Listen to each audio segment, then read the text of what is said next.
There we are. Look at that change of graphics. You have no idea. Every time I show up on Monday mornings to get this thing to connect to that, it is a Chinese fire drill up in this piece. And I got to give a shout out to Joe, who's behind the camera, and everyone in the back over there. It is 5 idiots trying to figure out how to AirPlay an iPad to a TV. And let me tell you, none of us know the answer, but we figured it out. So here we go. As I always mentioned before, if you want to contribute to what we talk about in this particular segment, the best place to do that is going to be on my Facebook page, facebook.com/LukeThomasNews. I always ask people, hey, what do you want to see broken down? And there were so many fights over the weekend. There was Ilaima McFarlane winning over at Bellator, Michael Chandler winning, and Neiman Gracie choking out Ed Ruth, which really surprised me. But there's so much to get to. But really the big one, I just feel like we'd be doing this segment incorrectly if we didn't talk about the main event from UFC on Fox 31. Al Iaquinta winning via unanimous decision over, put that like that, over Kevin Lee. And, you know, it was funny. Kevin Lee said something after it was over. I think he had to take a moment to compose himself so he could extend a level of sportsmanship. But he said something that a lot of people were like, oh, that's crazy. And in real time, I thought, we had Kevin Lee on the show last week. I'm a big Kevin Lee fan. And he had said, well, I thought I'd won the first 3 rounds. And in real time, I thought, man, I don't think that's true. And don't get me wrong, I still don't think that's true. But if you actually go back and watch, it's a lot truer than you think. And the reason I'm going to make that argument is because it's one of the reasons why Al won. You're going to say, well, Luke, how would Kevin Lee thinking he outstruck Al be proof of that? I'll show you in a minute. I'm not saying it's true. Al's the winner outright. Let me be clear about that. But there's something that happens throughout this fight where what Kevin Lee was doing was disguised, and it was hidden, and it was camouflaged, and it was something that Al was doing. Now, before we get to that, let's go up here. Let's take a look at the numbers. I always like going to Fight Metric and seeing what numbers they come up with. I know you can't read it, so don't worry. We're not going to go through all of these. Couple of ones I want to point out. All right, so let me change the color here so you can see better.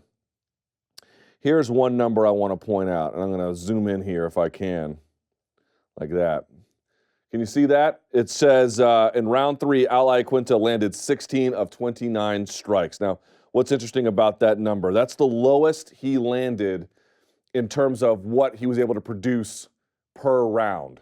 So of all the rounds, he had 20 he landed, Al Iaquinta did in the first round, 18 in the second, 16 in the third, 24th in the fourth, and 33 in the fifth. He really hammered him home. Why is that number 16 relevant? Because that's the most strikes he landed in a round against Khabib Nurmagomedov. Remember, after the fight, Al Iaquinta saying, I deserve a rematch. I did much better than Conor did against Nurmagomedov. That's true. It's interesting that his worst round against Kevin was his best round against Khabib. What does that mean for a rematch? We'll actually look at that a little bit later. I just sort of want to point out that number. That's one number to look at. Here's the other number to look at. Let me jump ahead just a little bit here.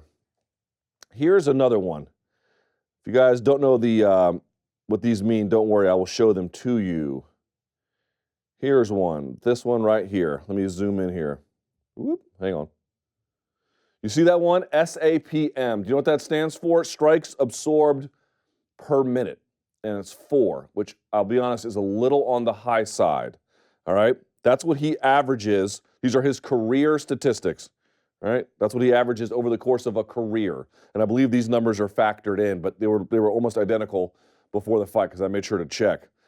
Why is that interesting? It's interesting to me for a couple of reasons. Because Al was making a point on the UFC on Fox post-fight show that he's a new Al. And in many key ways, that's true. In some ways, it's not. Here's one of them. He absorbs 4.05 strikes per minute, right? There were 25 minutes in that fight. So what are we talking? 100 strikes plus is on average what he absorbs over the course of a fight, right? Look how many Kevin Lee landed. 102. Right on point. That is about what he normally takes over the course of a fight. It wasn't particularly bad. It wasn't particularly good. it was right in line with what he normally takes over the course of a fight. So when Kevin Lee is like, I'm landing on this dude pretty consistently, because by the way, 4 is a little on the high side, he's not crazy. But as I mentioned, number one, I don't think he beat Al. I made very clear I thought Al won, and again, under review, Al won. But I can kind of see what Kevin Lee is thinking. So those are some numbers to keep in mind. Let me see if there's anything else that stands out to me. I always like looking at the numbers. They don't tell the whole story, but they kind of tell you a little bit of things to put together. And I sort of believe, just as a side note, that the boys at Fight Metric are totally maligned. People are like, what counts as a significant strike? Well, listen to their definition. It's pretty clear, and it's actually pretty useful if you want to take the time to learn it. So, okay. Those are just some basic numbers to look at and keep in the back of your mind, right? Let's look at the keys to victory here. And these, again, are striking. Oh, by the way, takedown defense here, pretty good, 73%. Strikes landed per minute. This is always good, 4.3, so he's landing more than he's receiving. Not necessarily a whole lot, but that's good. Doesn't attempt a lot of takedowns. Okay, no problem. When he does, they're not all that accurate. That's no big deal. And doesn't really go for a whole lot of subs. Okay, no big deal there either. All right, let's move on from that, and let's look at less so keys to victory, but more so why Al won. Okay, look at that. I got you a nice graphic again, huh? Look at that. Your boy has the Photoshop skills of Coco, the finger painting gorilla. All right, why he won. I made this point last week. I will reiterate it again today. I am not telling you that these are the only reasons that he won. I am not telling you these are the best way to describe the reasons why he won. There could be a number of ways to examine it. Here's what I am telling you. This is how I see it. These are the things that come to my mind when I look at the fight and I review the tape and I say, oh, okay, now this all makes sense. So, remember Kevin Lee, as I said before, being like, I thought I won the first 3 rounds. He didn't, but I can understand why he thought that, because you look at the number totals and you say to yourself, well, he did land on him pretty consistently, and he has some takedowns in there. We'll talk about those a little bit later too. But number 1 is critical. No sell everything. What does that mean? Here is what I did not notice in real time. And I don't think the commentators did, and I don't think anybody but Kevin Lee did. Maybe even Al doesn't think about it. When Kevin Lee got hit with an Al Iaquinta strike, whether it was a jab or a cross, he either reset or his head popped. There was a physical effect. When Kevin Lee hit Al Iaquinta, it was as if nothing happened. Why is that important? Number 1, if he hit him with a cross, especially with a jab, he could not get Al to respect the punching power. I'm not suggesting to you that Kevin can't punch hard. What I'm telling you is that if he does, Al shows no signs of it. Yes, his face gets marked up. That's not what I'm talking about. What I'm talking about is, does he back up? Does he begin to shell up and decide not to throw anymore? Does he reset the position? Nothing. It is as if he's just swatting mosquitoes and just marching forward, right? That's a big deal. If somebody lands, especially if you're throwing with them, can the judges even see it? Maybe they can see your face getting marked up, but can they see if we're both trading jabs or trading crosses? Can they see that it gets confused? If I can't back you up with my punches, I can't change your game plan. I can't put you where I need you to be. It's not as if nothing's happening, but not nearly enough is happening. He no-sells everything. There were way more punches landed in close review than I thought by Kevin. But remember, the key issue here is not how many times you land, but the damage. And what are the judges going to look at when they assess damage? Yes, physical damage on the face, like John Cena style. You can't see me. But more than that, does someone's posture change? Do they wince? Do they make a reaction? Does their head pop? Like, are there things you can really observe somebody doing? And when Kevin Lee hits Al, you don't really see hardly any of that. And I did not see it in real time all that much, and on review, I was shocked. I was shocked at how often Kevin Lee landed, and it did nothing. And again, scuffed up his face, and maybe Al was hurt. Poker face, bro. Poker face. Incredible job by Al Iaquinta, and just because Max Holloway, he fought last week, dude, Ortega would nail him with shots. And you would even see Max's head pop. Not Al. Nothing. like as if it didn't exist. If a tree falls in the forest and no one's there to see it, did it happen? 2, constant but careful pressure. What you're going to notice is only once or twice does Al get drilled with a shot coming in recklessly. Almost never happens. But he's just in Kevin Lee's face constantly. What was interesting to me was, here's what he's trying to do. Al is standing, I'm left-handed, so this is a little weird for me. He's standing in the orthodox stance, right? He is going to go this way. He's actually going to march into, if Kevin Lee is also in the orthodox stance, he's going to march into his power hand. Not directly straight, he's circling.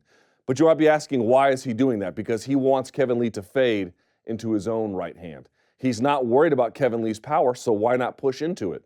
Right? He just pushes into it, pushes into it, pushes into it. Now, there are times when he circles the other way, often as an evasive maneuver.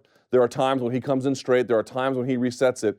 But you'll notice in this fight, he stands in an orthodox stance, Iaquinta does, and kind of fades and turns clockwise. That's the way he's going, clockwise. And with that careful pressure, by the way, whenever Kevin Lee is going southpaw, you see Iaquinta trying to get lead foot positioning. You see a lot of he's just finding ways to get in that space and make his punches count more than the other guys.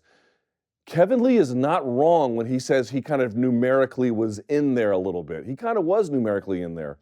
But again, he was the one getting backed up, and he was the one when he was getting hit, it was rocking his, you could even see his hair jiggle a little bit, right? Couldn't see that with Al, and Al was just always on the march. Always, always, always.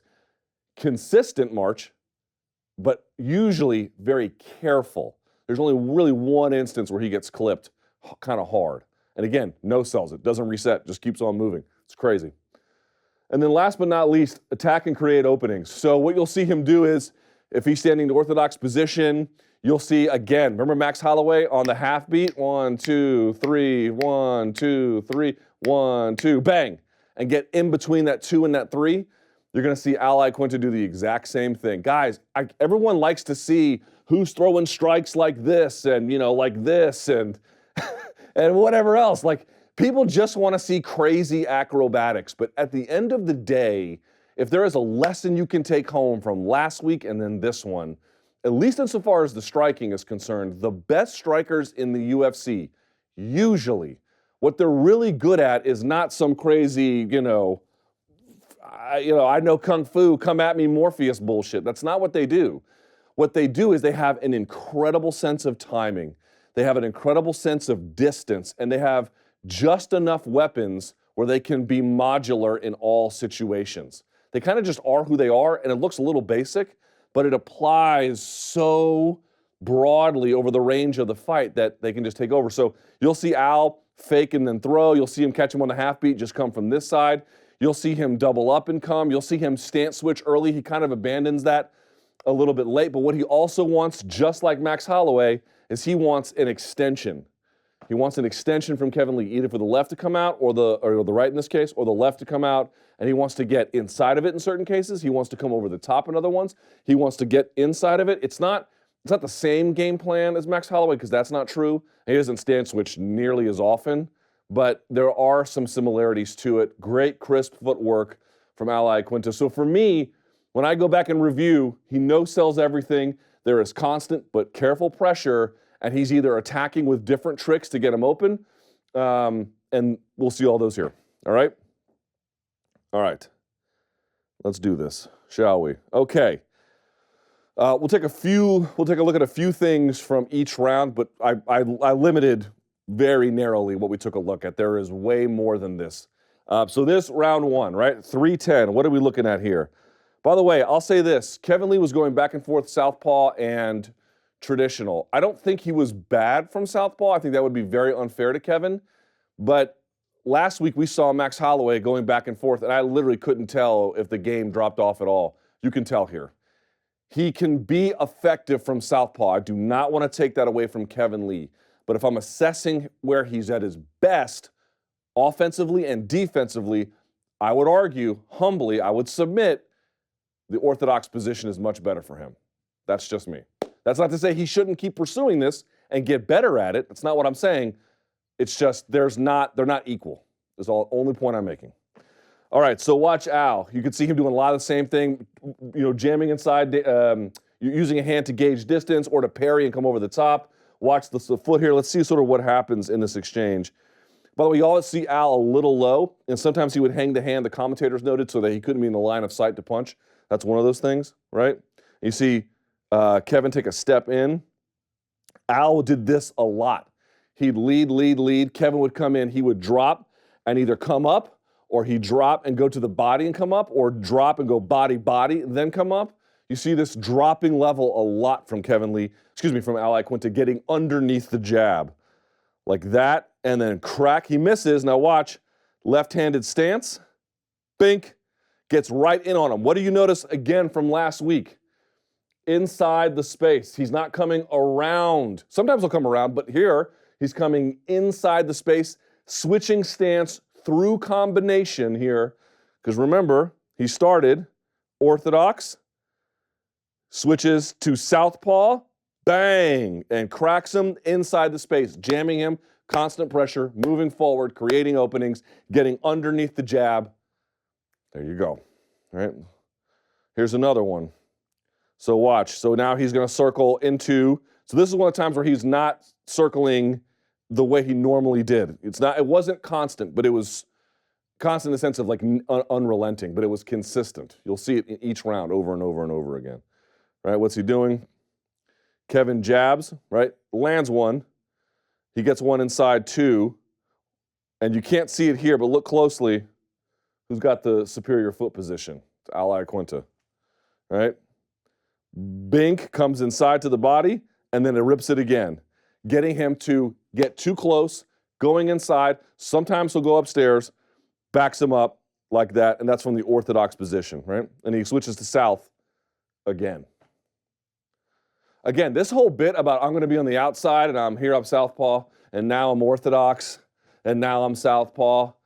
I'm not saying it doesn't work. It's just not nearly the same as like what a Max Holloway does, or even what an Al Iaquinta does when he basically is a conventional fighter, except just in that little tiny moment when he needs to not be.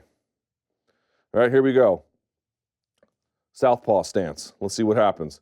Here he is circling. He's resetting position, so he's going to come here. Normally what you're going to see Al do is go this way. That's normally what he did in this fight, right? Look at who's got the lead foot position. He drops his level, parries the hand down. Bink kind of grazes a little bit, but he comes inside. It only just like hit the side of his arm and knocked him over, right? We move on.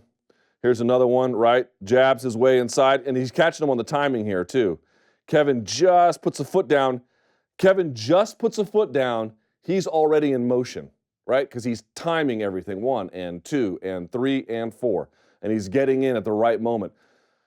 You can throw all that nonsense if you want. I want a guy who can do that. You get a guy who can do that, you can do a lot. With this, you can do, a little bit. You can swat flies at a family picnic, I guess. Boom, comes inside, gets a little too far inside, but then still manages to crack him as he comes in. Same kind of thing, just sort of jumping into position. By the way, look at Al's feet. They never cross. Fundamentals. Look, when he throws this punch, look at the stability of this position. Right down the middle, man. Like a kung fu horse stance, like you could deadlift from a position like that, man. That's how strong that is. Boom, and he's hitting him with it, right? Okay. Put up the screen here for a second. Put up the, yes, thank you. Let me see what this one is. I just want to make sure I'm not getting too much of this. We can skip that one. Go to the next one. Skip that one. Okay, let's put it back on. Here we go. Round 2, 49 seconds left. There's a lot of the same themes repeating over and over again. Here he is. Look, you get him a bite, and this is the normal way that he goes. Although if Kevin Lee gets far enough, well, then he just cage cuts, right, as a wall to get in front. But if he can corral him to that side, is what he wants to do, because he wants him to fade into his own right hand, just like that. Look at Al. Whoop. Again, feet never cross. See that? Throws this hand out like this. Kevin Lee thinks the right is coming. If someone goes like this, you automatically think that the other hand's coming because this hand is literally away, right? Watch what he does instead. Pop, and look at this. feet in the air, catching him every time. I'm telling you guys, it's not the ninjutsu, man. It's the guys who have just perfect Italian chef kisses fingers timing. Timing is everything. You hear all these coaches and they bore you to death on these interviews. Footwork, timing, distance control. What you want to see is that Deontay Wilder knockout punch. Yo, that's what sets it up. Guys like that, right? Catches him. Here's another one. Look at this. What I tell you before, he had a low stance so he could get under the jab. I guess they felt like Kevin Lee kind of leans. I don't know. I'd have to talk to Ray. We will talk to Ray. I guess they felt like he kind of goes forward a little bit too much, or he doesn't retract it enough, or he doesn't stick and move. He just kind of plants, because they feel like once he opens, they can get inside, and they have a variety of attacks here. He backs out, resets, cage cuts here, and again, sort of ducks down, anticipating it, misses, boom, and comes around the side this time. And look how he's pressuring him. Let me draw some arrows here. He's pressuring this way, while Kevin Lee is trying to go this way. And they meet at the intersection of this right hand, right? Just like that. That's why he's circling into the power hand from the orthodox position, just like that. Here we go.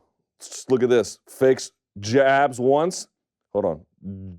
Fakes down, comes inside, backs him up. He circles to the outside. So this was a nice circling away, except now Al nearly eats a knee. It's a good job by Kevin Lee there. Here he is again. Remember I told you he wanted him to open up, right? He pressures in. You can't see it with the left hand. He actually fakes with the left hand a little bit, which gets Kevin to open up. Bink. And he comes over the top. So he can go inside, especially from that orthodox southpaw position, or he can come over the top if he can get you to engage. And remember, what have we said before? When you're behind the two black lines, that's one thing. When you're behind the two black lines and you're right up against the fence, your behavior begins to change. You're going to see another version of that a little bit later, right? Okay, put the screen up if you don't mind. The flat screen, thank you very much. Let me move beyond this.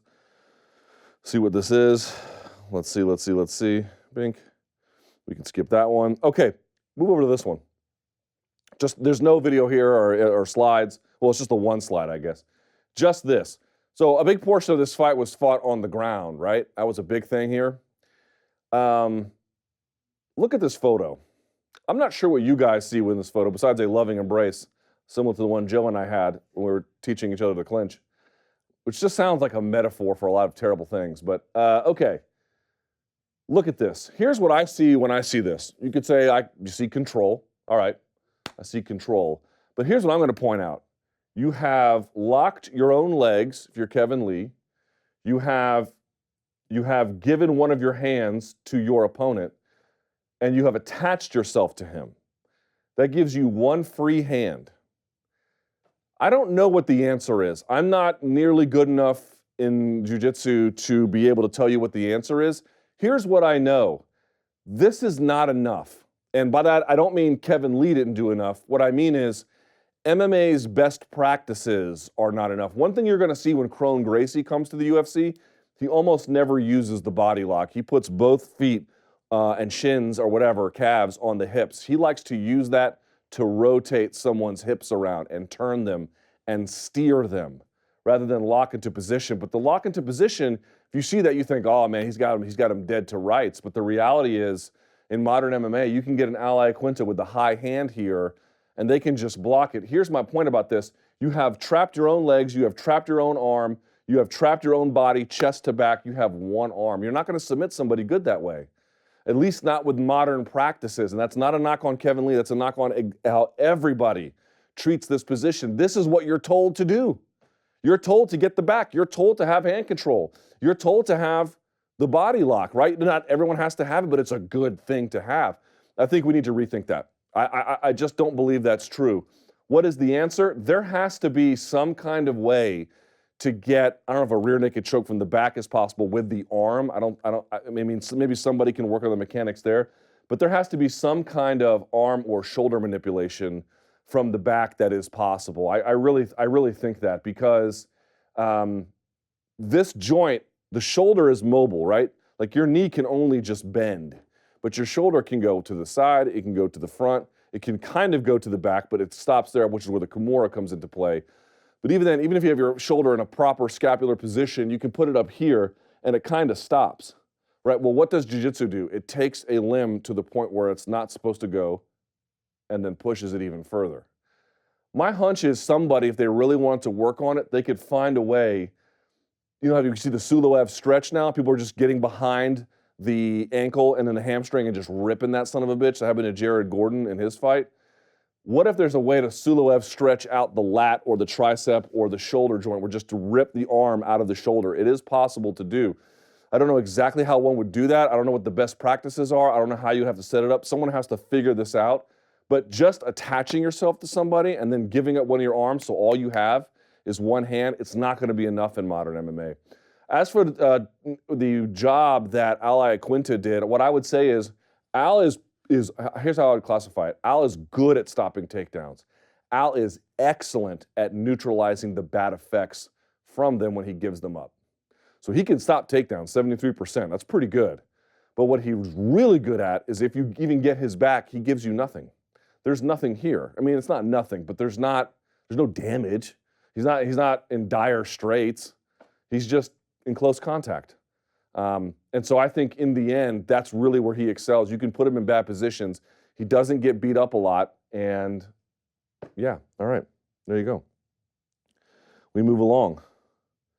Round 4, 2 rounds left. All right, here's where we're going. Look at Kevin Lee circling into that position. Al gets underneath. How many times have you seen this? Get low, get low. He's like Little John, getting low, right? And the Yin Yang twins.